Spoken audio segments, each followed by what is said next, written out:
Welcome to the second half of Chapter 40. So we're going to pick up on this idea of internal regulation right now. And really what that comes down to is how an organism goes about maintaining homeostasis, this balance that they need. Now within our bodies, even though we're not aquatic, we're not like this little fish here, any of these other ones, we're not surrounded by fluid. But our cells inside of our body still are. Because we technically have this stuff called interstitial fluid. If you've ever had a cut, you'll get that seeping of clearish fluid. That's like the interstitial fluid that surrounds our cells. Because the blood can't reach every last cell. So what happens is our cells get nutrients from the interstitial fluid, they dump waste into the interstitial fluid, and then the blood ultimately interfaces with the interstitial fluid to trade waste and nutrients. And so this way all of our cells are still, like the fish, immersed in this liquid environment that they can exchange things with. But it's not like we have to have blood seep through all parts of our cells, because most of our cells don't adhere to each other completely. There's gaps, and the fluid fills those gaps. Now, with this idea of homeostasis too, there's two basic ways you can go about maintaining this. The most common is negative feedback, where something goes on, and so let's say you start to get warm because you're jogging, so your body temperature goes up, and so we will initiate something to oppose the change. So you might start to sweat, and then your body temperature comes down until we reach the baseline. That's supposed to be a straightish line, whatever. So negative feedback is the most common, where something starts to change, and then you oppose that change to get things back to normal. Now with positive feedback, this is used when there's normally kind of a goal in mind, if you will. So to get back to normal, you have to go through an event. So this would be like you're a normal female, you get pregnant. To get back to normal female, you have to at some point get rid of this baby, and by that I mean labor, all right? And so you're going to go through labor, and the contractions will trigger in a positive way, meaning we're going to go with it. More contractions, faster contractions. So this whole process just kind of more snowballs. It's like an avalanche until eventually you give birth to the child, and now you can kind of go back more towards what you were at the beginning. This also works for things like blood clotting, where you start to get these clotting factors, and then it kind of snowballs till we eventually patch things up, and the body is safely walled out from the outside again. We've got this division that we need. So positive feedback, you're going to kind of go with things, you feed into it. So it might even look more like that, kind of this exponential kind of rise, until at some point you usually will kind of come back and get to your base level. But you have to complete the task first. Now, regulation, this whole idea of control, is something that not all organisms do the same way. Some organisms try to maintain their stuff. So they basically say, I'm going to set the level I want to be at, and then I'm going to do whatever I have to stay at that level. That's something that most mammals, like the honey badger, will do. They're going to say, my body temperature is going to be 99 degrees Fahrenheit. And then they will do everything they need to make sure that they keep it at 99 degrees Fahrenheit. It could be that they go sit in the shade, it could be that they shiver, it could be that they sweat or bathe themselves, whatever. Conformers will still do some control of like which ions they have and stuff like that, but for the most part, conformers go with the flow. So they're going to say, what's the environment? Sounds good, let's do that.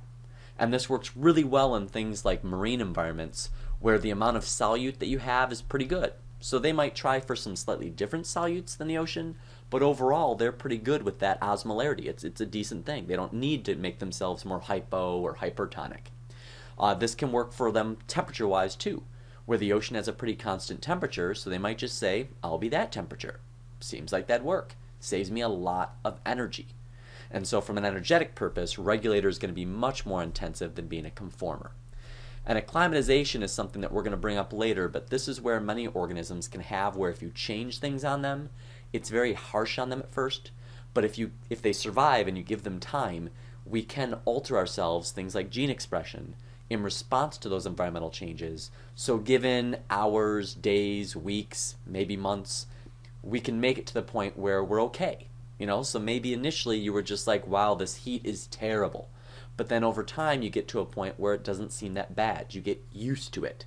But a lot of that's that you've acclimated to it because it was within your range of what you could acclimate to. There's limits, and so you're all right. And now if I put you back to where it's 60 degrees, if you get used to 90, you'll be putting on, boots and pants and overshirt, jacket. Whereas in the winters, you get used to it being colder. it could be 60 degrees suddenly and you've got your shorts on and you're walking out there saying it's a heat wave because your body is acclimated differently. And so down here we've got the mantis shrimp, who's also awesome, but that's a good example of more the conformer idea. You'll see a lot of invertebrates will go the conformer route because it's just easier and less energetically demanding. Now, metabolism, if you remember back to when we were covering our first stuff on cell respiration and photosynthesis, this is going to be the sum total of all the chemical reactions going on in our bodies. Now, we normally measure kind of how much energy you're using by looking at this idea of a calorie. So it's a chemistry term that really refers to a specific amount of energy. And in reality, when you look at foods and you talk about calories, you're really talking about kilocalories. But we just have, in America at least, this weird fear of anything metric, so we just say it's 100 calories instead of 100,000 calories, which is what it really is, and that'd probably make most people feel really bad about themselves whenever they ate like a cookie, and they're just like, oh no, that's 50,000 calories. So just keep in mind when you look at something and a label, what it's actually describing is kilocalories, and that's just a way we measure how much energy intake we have and how much energy expenditure we have. Now, this idea of energy intake and expenditure really affects organisms based upon how they regulate their temperature. Endotherms have to, in most cases, burn at least some of their resources to provide heat, because that's one of the ways we regulate our heat is by literally going through and moving or just burning up like the brown fat, which releases heat into the body to keep us at that optimal temperature for the enzymes. Because an endotherm wants to stay at this optimal temperature all the time. So they'll regulate to stay there. So this means their basal metabolic rate, this is like your basic one. So it's like, you know, you're napping, you're not digesting food, you're just barely staying alive. That's going to be much higher than that of an ectotherm, which is going to regulate its body temperature either not much at all or environmentally by just like changing locations and going in the shade if it's hot. And so its standard metabolic rate, same idea as basal except for an ectotherm, will typically be much, much lower. So if you're analyzing kind of what's going on with their energy investment, you'll see that even at its optimum, this lizard's going to be using up significantly less energy than an equivalent sized mouse, simply because it's an ectotherm. It's not using its resources calorically to generate heat. And because this lizard also operates outside of its regular temperature for at least a chunk of each day most likely, you're going to see it'll also slow its energy usage. It'll get more sluggish if it gets too cold or too hot. And so in the morning and such, you'll probably see it hang around, and at night, these regions where it gets a bit cooler, so it uses even less energy. So this is why some things like snakes or crocodiles can go over a year without eating, because they pretty much just sit there waiting to ambush something, so they're using up almost no energy. So they can go a long time between meals, whereas endotherms like us, we might make it, 8 hours and then we're suddenly going, oh, my stomach. We could actually make it several weeks, but still not near as long as they can because we have higher energy needs. That's the price of being an endotherm. The benefit is you're always at your peak. You make sure your enzymes are always at their optimum. So there is some benefit. And then when we talk about temperature, it's not just about endotherms and ectotherms. We don't really use the old terms to be like warm-blooded and cold-blooded, but that was terrible. Because ultimately you could have something that lives in the tropics, it's supposedly cold-blooded, but it's like, 90 degrees. That's not cold. And so babies would cry when they'd hear that. So what they do now is they've got this idea of endo and ectotherm, which is how you regulate it. Do you use the environment, the outside, or do you do it internally? But then there's this other idea of, do you even change temperature? So a lot of terrestrial ectotherms and ectotherms that live in small aquatic things like ponds, they will have where their temperature will vary. And so we call those poikilotherms. There's also going to be, though, endotherms as well as many ectotherms that are like marine, that are going to be in the ocean, where the temperature is pretty much constant all the time. Where regardless of how they regulate their temperature, it doesn't really change. It's pretty much constant. And so that's the idea of a homeotherm. It's not saying whether you're an endo or ectotherm, it's just saying that your temperature stays consistent. That could be because you're controlling it to keep it there, or it could be because you just live in a place where it's consistent anyway. Now, as far as how we can change the heat that's in our body, there's 4 basic ways to get or lose heat. Conduction's the direct transfer, so that's like, hey look, I just put my foot in a fire. And so heat directly transfers into your body, and so you get really bad burns. There's convection, which is this idea that in a fluid, you'll have where warm stuff tends to become less dense, so it tends to rise. Cooling stuff tends to then shift. So this causes these currents, these temperature currents, if you will, that occur in a fluid. So it could be water, it could be air, and so that will allow for the shift of the heat in the surroundings, which if you're around there can affect you. Radiation is things like sun, where you've got, usually it's going to be visible light that we see, but UV, infrared, where this radiation can hit and be absorbed and warm stuff up. So this would be like how radiation bombards you and you feel warm when you're in the sun. And if you're wearing something like a black shirt, it's absorbing that radiation, so that if you're wearing black in the summer, you get very hot because it's absorbing that radiation. And then evaporation is kind of unique because this is the one that's about losing heat. Because when water turns into a gas, it takes heat. So it draws heat from your body to make that shift in phase from a liquid to a gas. And so that's why so many organisms will either go in water and then use that water that's on their skin to evaporate.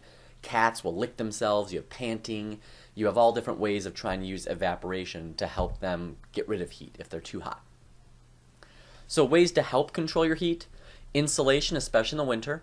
More fat means your body will change temperature less readily.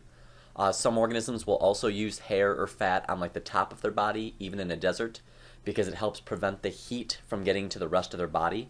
So sometimes even insulating from the heat isn't a terrible thing. Circulatory adaptations, this one's kind of cool, where a lot of organisms, what they'll do is they'll have where you've got an artery pumping blood into my arm, or it could be a fin or a leg, whatever, and then there's a vein that brings it back. And what they oftentimes do is they put the two together so that as this artery, which has warm blood from my core of my body, this is my biggest thing I need to protect, it's the most important. These organs need to be kept at the right temperature so they don't fail. So it'll send that warm blood down my arm, but as it goes, it's next to that vein, so it starts to transfer heat from the artery to the vein. So essentially the artery is getting cooler as it goes down, but it's warming up the vein as it comes up. So in this manner, you can have where I might have 90-some degree blood going into my arm, and I might have, instead of high 90s, it might be low 90 degree blood coming back in. So I actually don't have a huge heat loss, even though my arm feels cold, because of the way I've set up my arteries and my veins. And so this is a useful thing because my arms can get cold as long as they don't freeze and I get frostbite. It's fine for them to cool down. But I can't have my core, my organs do so. So circulatory adaptations, see to that. Evaporative cooling, so you've got panting. You can have going and bathing, essentially, to get water on you. You can have sweating, which we can do, but most things can't. Some things like cats that are kind of sad just lick themselves because they don't have much better of a way. But any way that you can get water on your body to evaporate will help you cool. There's behavior. So some organisms will just lay in the water if the water's cooler. They can go in burrows, also like this crayfish. They can go through and they can go in the shade. If it's like in this case, if it gets cool, but it's been warm during the day, a lot of lizards and such will climb on like darker rocks that have heated up because those rocks will stay warmer longer. This also can cause problems because they'll go on asphalt, roads, because the roads are dark and get really hot. And so they lay there at night to warm themselves up and they can get run over. But those are all behavioral. And then metabolic heat, this is like brown fat. That's a particular type of fat that you find in babies, hibernating animals, where it's really useful to use it up to just generate heat. And so you can do that by burning that brown fat. You can move, people jog and everything else to get warm.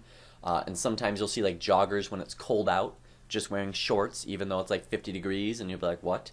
But they're doing that because by running, they're generating heat, so they get warm. You can also have shivering. So some things like us, if we get cold, we shiver because that's using our muscles. It's increasing our metabolism. That generates heat. Some organisms can even do something cool called non-shivering thermogenesis. So some insects have to warm up to fly, like some bees and butterflies. So they'll actually make both their muscles and their wings, the one that goes down and the one that goes up, just go at the same time. So they just kind of vibrate a little bit as they fire those muscles and warm their body up. So that'd be metabolic. Now, Acclimatization. We briefly talked about this, but some of the ways that you can change, so these are not permanent necessarily. This works well, especially if you are in an area where the temperature will shift. So, like for us, we have to get used to cold in the winter, but then it becomes summer and it's not cold anymore. So then we have to shift and get used to the heat. So these are shifts that can occur, such as getting a bunch of fat for the winter. You see this in squirrels, they beef up. That's one way because they get seasonal insulation. Some things will actually put sugars and other solutes in their cells because the more solutes you have in a cell, the lower the freezing point is. And so this means that you can tolerate lower temperatures without your cells freezing over, which causes frostbite and death. And so there are organisms that can make it down into relatively cold temperatures, especially if they burrow too, because that insulates them as well. So they can survive a harsh winter without dying just by kind of going dormant and using that antifreeze to prevent themselves from freezing over. The hypothalamus is the part in our brain that controls our body, so it's our thermostat. And this has something called the set point, is the temperature it's trying to maintain. Usually it's around 98, 99 degrees. But if you get a fever, your body's turning up that set point and saying, let's go for 101. And this is useful because there's a lot of pathogens like bacteria that can't tolerate 101 degrees even though we can. So they die, we don't. A fever is a very useful way of not dying from infection. But sometimes it gets a little bit too overzealous and it's like, let's do 108. We'll really kill it. And then that can obviously kill us. And so we have to kind of watch to make sure it doesn't get too messed up. But this does help us heal. There's nothing wrong with a fever. It's a good thing. Unless it gets over, usually they say 102.5, you should start to care. If it's 102, 101, that just means your immune system's working. Everything's great here. You just have to worry if it kind of turns this knob just a little bit too much. That's the only time that you can have problems. Otherwise, turning it up a bit, that's actually a good thing. Don't be worried if you have a fever. It's a sign of infection, certainly, but it's also a sign that your body's working. Now, torpor is going to be this idea of stasis, this idea of kind of slowing down your metabolism, going for a long, deep sleep, and just trying to wait out non-ideal situations so you don't end up wasting too much energy trying to live in a normal, active lifestyle through harsh times. And those harsh times can kind of take two different avenues. Hibernation deals with harsh times because of the cold, where typically it just takes a lot of energy to go move around because you're trying to stay warm. There's not much food to provide that energy, so it's best just to beef up and then wait it out. Whereas estivation's the other type of season that we see, which is going to be dry season. So this is where like lungfish that live in these mud ponds and such that dry up, they burrow and then they essentially wait out the dry period because they can't eat. In many cases they could die from the conditions. But if not, there's still no food, things are just not good, so they beef up while they can, and then they just wait out in this lowered state to get through the day. Or I should say the season. Now, some organisms, especially small ones, will also have daily torpor, so it's just more of like an advanced sleep where you have low metabolism to try to use less energy. And this is especially useful in small animals because they tend to be less efficient energy-wise. An elephant, because it's so big, it actually conserves its heat better. It doesn't need to eat as much proportionally as like a mouse. And so anytime some small animal can manage to conserve its own resources, that's a huge benefit for that particular organism in the long run. So you can have even smaller versions. It doesn't have to be some gigantic long-term, 6-month sleep or something for it to be considered torpor. All right, that's it for chapter 40.